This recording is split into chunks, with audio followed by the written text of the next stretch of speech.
या सृष्टीच्या ब्रह्मदेवा, तुझ्या या वराने उन्मत्त झालेल्या त्या कंसराजाने सर्वत्र हाकर मजवला. गोरगरीब जनतेचे खूप हाल केले. तुझी मुनी यांची यज्ञ भ्रष्ट करून त्यांना सोडोकी कळो करून सोडले. सतत पिता राजा उग्रसेनांना कैद करून त्यांचा आत्महत्या चालू केला. देवकीची साधवाडी शिमोर आपल्याला ठार मारली. आता या उन्मत्त झालेल्या कंसराजाचा वध करण्यासाठी भगवान विष्णूने कृष्णाचे रूपी अवतार धारण केला. आणि तोच मी कृष्ण.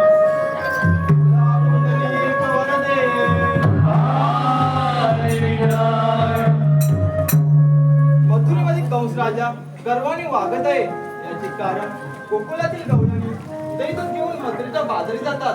त्यांचा रस्ता प्रतिबंध केला पाहिजे. ही जबाबदारी माझा परममित्र सुदामा यावर सांभाळतो.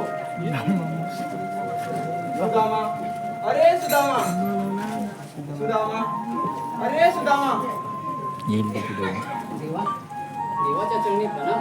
सुदामा, सुदामा, 16 शस्त्र 360 गोपिकांचा मेळा ताटमाट करून मथुरेच्या बाजारी चालला आहे. हा मेळा माझ्या हुकुमाने प्रतिबंध झाला पाहिजे. ठीक आहे देवा, ही कामगिरी आम्ही करतो. मी असंच कुंजवनामध्ये जातो आणि गाई वासरांचा सांभाळ करतो. ठीक आहे देवा.